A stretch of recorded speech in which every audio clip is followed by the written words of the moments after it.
Hello everyone, welcome to my channel. My name is Chilton Roy, and from today onwards I'm going to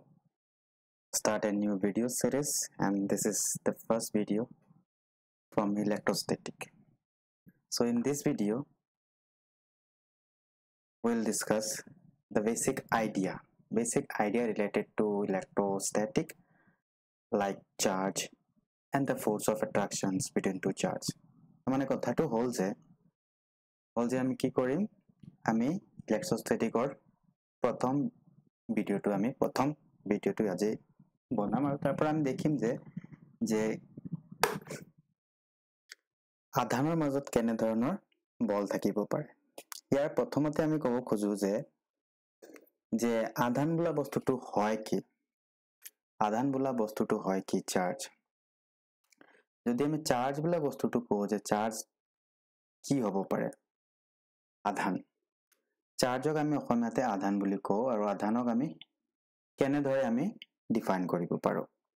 এতিয়া আধান বোলা বস্তুটো যদি আমি কওঁ, আধান হৈছে কি, এটা পদাৰ্থৰ এটা ধৰ্ম।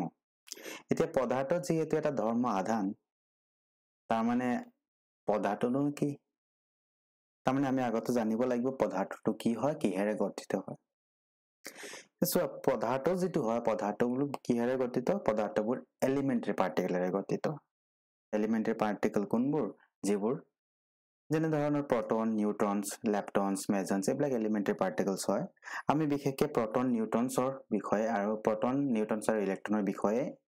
এই ফাৰ্ষ্ট ইয়াৰ ছেকেণ্ড ইয়াৰ মানে হাই ছেকেণ্ডাৰী লেভেলত আমি এইখিনি পঢ়ো। বাকীখিনি লেপ্টনছ, মেজন এইখিনি হায়াৰ লেভেলৰ এইখিনি আমি ইয়াতে ডিছকাছ নকৰোঁ। তাৰমানে এতিয়া চোৱা, যিহেতু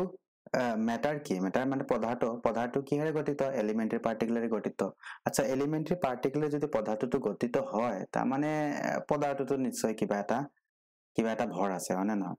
তাৰমানে এলিমেণ্টাৰী পাৰ্টিকলৰ কিবা এটা ভৰ আছে, আৰু যদি সিহঁতৰ পদাৰ্থৰ মাজত যদি ভৰ থাকে, তাৰমানে আমি কি পাইছিলো যে কোনো এটা বস্তু যদি ভৰ থাকে, তেতিয়াহ'লে সিহঁতৰ মাজত কি হয়, এটা বলৰ সৃষ্টি হয়, নহয় জানো, যাক আমি মধ্যাকৰ্ষণিক বল বুলি কৈছিলো। আৰু যাক আমি তাৰ হেৰিটো কি আছিলে, ফৰ্মুলাটো কি আছিলে, F=G m1 m2 ডিভাইডেড বাই r² বুলি আমি পাইছিলো, য'ত m1 m2 আছিল পদাৰ্থ মানে বস্তু দুটাৰ ভৰ, আৰু r আছিল সিহঁতৰ মাজৰ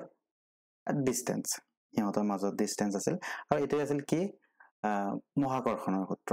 তাৰমানে যদি দুটা বস্তুৰ ভৰ থাকে, তেতিয়াহ'লে সিহঁতৰ মাজত কিবা এটা আকৰ্ষণ বল বুলি আমি পাইছিলো। আৰু সেই বল কি হয়, দুটা পদাৰ্থৰ মাজত কি হয়, দুটা বস্তুৰ মাজত কি হয়, এটা বলৰ সৃষ্টি হয়, আৰু সেই বল কি পাইছিলো, আমি সদায় আকৰ্ষণীয় বল আমি পাইছিলো। এতিয়া যেনে ধৰণৰ পদাৰ্থৰ ভৰ এটা কি হয়, এটা ধৰ্ম, যাক আমি প্ৰপাৰ্টিজ বুলি কওঁ, পদাৰ্থৰ এটা mass is a properties of matter. ঠিক তেনেধৰণে কি হয়, আধানো এটা প্ৰপাৰ্টিজ অফ মেটাৰ বুলি কোৱা হয়। এতিয়া যিহেতু পদাৰ্থটো ইলেক্ট্ৰন, প্ৰটন, এলিমেণ্টাৰী পাৰ্টিকলেৰে গঠিত হয়, তাৰমানে সিহঁতৰ নিৰ্দিষ্ট কিবা এটা ভৰ আছে। এতিয়া ইলেক্ট্ৰন, প্ৰটন এইবিলাকৰ এই ভৰৰ সহায়ত যে এটা বল লাগি আছে, আকৰ্ষণীয় বল, ইয়াৰ উপৰিও ইয়াৰ আৰু কিছুমান ধৰ্ম আছে, মানে আৰু কিছুমান ধৰণৰ তাৰ মাজত সিহঁতৰ মাজত বল থাকিব পাৰে, যেনেবা প্ৰটন, ইলেক্ট্ৰনৰ মাজত। সেই আৰু কিছুমান ধৰণৰ বল থাকিব পাৰে, তাক আমি আৰু কিছুমান তাৰ ধৰ্ম বুলি আমি ক'ব পাৰো। আৰু তাৰ আৰু এটা ধৰ্ম, তেনেধৰণৰ এটা ধৰ্ম হৈছে যাক আমি আধান বুলি কওঁ। তাৰমানে আধানো কি হ'ল বোলে, আধানো হ'ল এটা পদাৰ্থ, এটা ধৰ্ম। এতিয়া আধান যদি আমি কওঁ, আধানক আমি বিশেষকে আমি লিখো, তাৰ চিম্বল আমি কিউৰে লিখো। আৰু আধান দুই ধৰণৰ হ'ব পাৰে, আমি এক প্ৰকাৰ পজিটিভ আধান বুলি লওঁ আৰু ধনাত্মক, আৰু আন প্ৰকাৰৰ আমি নেগেটিভ বুলি, ঋণাত্মক আধান বুলি আমি লওঁ। ঠিক আছে। এতিয়া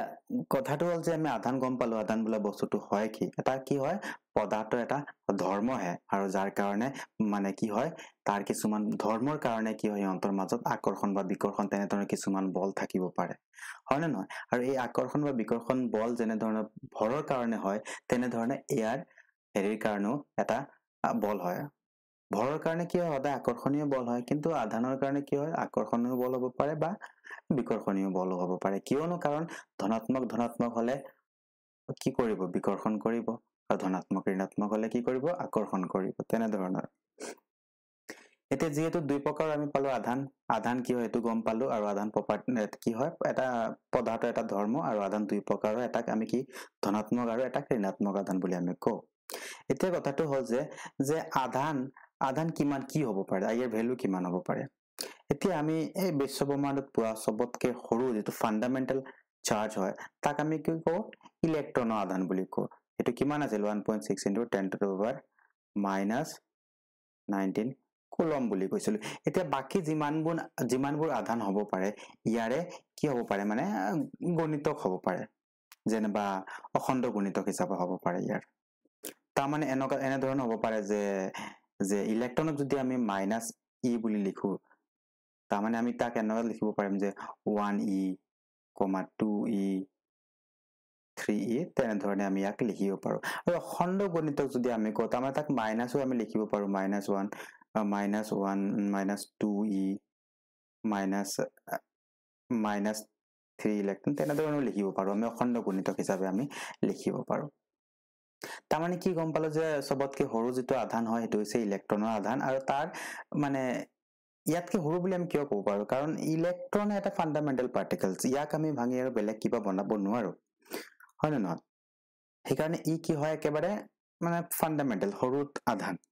এই সৰু আধান তাৰ গণিতকে বাকিখিনি হ'ব পাৰিব মানে ডাঙৰ কিমান আমি আধান যদি বনাব খোজো তেনে ধৰণৰ এতিয়া যদি দুটা আধান আমি লওঁ এটাক যদি আমি ধনাত্মক আধান বুলি কওঁ আৰু আনটাক যদি আমি ঋণাত্মক আধান বুলিও যদি কওঁ তেতিয়া হলে সিহঁতৰ মাজত কি হ'ব পাৰে এটা বল হ'ব পাৰে হয় না নহয় এটা যদি আমি কি কৰো এটা যদি আমি ঋণাত্মক আধান লৈ লও আৰু আনটো যদি আমি ধনাত্মক আধান লও আৰু সিহঁতৰ মাজত দূৰত্ব যদি আমি কিবা কৰো r বুলি লৈ লও যেহেতু দুটা আধান সিহঁতৰ মাজত বল থাকিব আৰু এই বল কেনে ধৰণৰ হ'ব পাৰে আকৰ্ষণীয় হ'ব পাৰে হয় না নহয় এতিয়া দুটা যদি আমি সেম ধৰণৰ আধান লৈ লও আৰু তেতিয়া যদি সিহঁতৰ মাজত আমি বিকৰ্ষণ বলৰ মান যদি আমি উলাবলৈ খোজো তেতিয়া হলে কেনে ধৰণে আমি পাম এই দুটা আধান লৈ যদি আধান দুটা বিন্দুসমূহ লৈ আমি যদি কৰো প্ৰথমতে এই দুটা বিন্দুসমূহ আধান লৈ যি পৰীক্ষাটো মানে কৰা গৈছিলে তেখেতে মানে কোনে কৰিছিলে আমি যদি ক'বলৈ যাওঁ তেখেতে কৰিছিলে কুলম নামৰ বৈজ্ঞানিকজনে এতিয়া কুলম নামৰ বৈজ্ঞানিকজনৰ মতে যে যদি দুটা আধান সমজাতীয় যদি দুটা আধান হয় আৰু সিহঁতৰ মাজত যদি ব্যৱধান যদি r হয় তেন্তে সিহঁতৰ মাজত যেটো বিকৰ্ষণ বল হ'ব সেই বিকৰ্ষণ বলে is directly proportional to product of the charge মানে ইয়াক যদি আমি q1 লৈ লও আৰু ইয়াক যদি আমি q2 যদি ধৰি লও তেতিয়া হলে আমি এটা q1 আৰু আনটো q2 বুলি আমি লিখিব পাৰো আৰু তাৰ পিছতে আকৌ কৈছিল যে সিহঁতৰ মাজৰ যি বল লাগিব এই দূৰত্বৰ বৰ্গৰ বোলে ব্যস্তানুপাতিক তাৰ মানে আধান দুটা যিমান ডাঙৰ হ'ব আধান দুটা হিমান বল বোলে বেছি হোৱাৰ মানে সম্ভাৱনা বেছি হ'ব আৰু দূৰত্ব যিমানে বাঢ়ি গৈ থাকিব বল তাৰ বোলে কি হ'ব মানে 1 যদি আমি কি কৰো ইয়াতে যদি আমি 1/r 2r যদি কৈ দিও তাৰ মানে 1/4 হ'ল 1/4 হ'ল তাৰ মানে বল যদি দূৰত্ব যদি আমি দুগুণ কৰো তাৰ মানে বল কিমান হ'ল 4 গুণ কমকে লাগিল কি হ'ল বিকৰ্ষণ বল 4 গুণ কমকে লাগিল হয় না তাৰ মানে ইয়াৰ পৰা আমি কি দেখা গ'ল যে force is directly proportional to q1 q2 divided by r square এতিয়া এই সমানুপাতিক ধ্ৰুৱক যদি আমি আঁতৰাই দিও তেতিয়া হলে এটা আমি কনস্ট্যান্ট লিখিম k and f equal to k q1 q2 divided by বোলে r square এটো আছিল বোলে কুলম্বৰ সূত্ৰ আমি সূত্ৰ বুলি ক'ব পাৰো কিন্তু আমি এতিয়াও ইয়াত কি কৰিম k এৰ মানটো আমি উলাই দিম হয় না নহয় এতিয়া k মানে আছিল বোলে 1/4 pi epsilon আৰু epsilon equal to বোলে epsilon not epsilon r হয়নে ইমান এপসাইলনক আমি শূন্য মাধ্যমৰ পৰম প্ৰবেশ্যতা বুলি আমি কওঁ আৰু এপসাইলন আৰক আমি কি কওঁ মাধ্যমৰ আপেক্ষিক প্ৰবেশ্যতা বুলি আমি কওঁ এতিয়া যদি বায়ু বা শূন্য মাধ্যমত হয় তেতিয়া বোলে এপসাইলন r ইকুৱেল টু 1 বুলি ধৰা হয় বায়ু বা শূন্য মাধ্যমত এপসাইলন ইকুৱেল টু r বুলি এপসাইলন r ইকুৱেল টু 1 বুলি ধৰা হয় তাৰ মানে আমি কি গম পালো যে এপসাইলন ইকুৱেল টু যি আমি এপসাইলন নট এপসাইলন r লিখিছিলো তাক আমি এপসাইলন নট বুলি আমি লিখিব পাৰিম অনলি তাৰ মানে দেখা গল যে ইয়াৰ পৰা যে 1/4 পাই এপসাইলন নট হে হল এতিয়া আমি এই ভ্যালুটো যদি আমি সমীকৰণ ইয়াক যদি আমি সমীকৰণ নম্বৰ 1 ধৰো তাৰ মানে আমি সমীকৰণ 1 ৰ পৰা আমি কি পাও 1 that implies আমি পাম যে f equal to 1/4 pi epsilon naught আৰু ওপৰত কি থাকিব q1 q2 divided by r square q1 q2 divided by r square এটাই আছিল কুলম্বৰ সূত্ৰ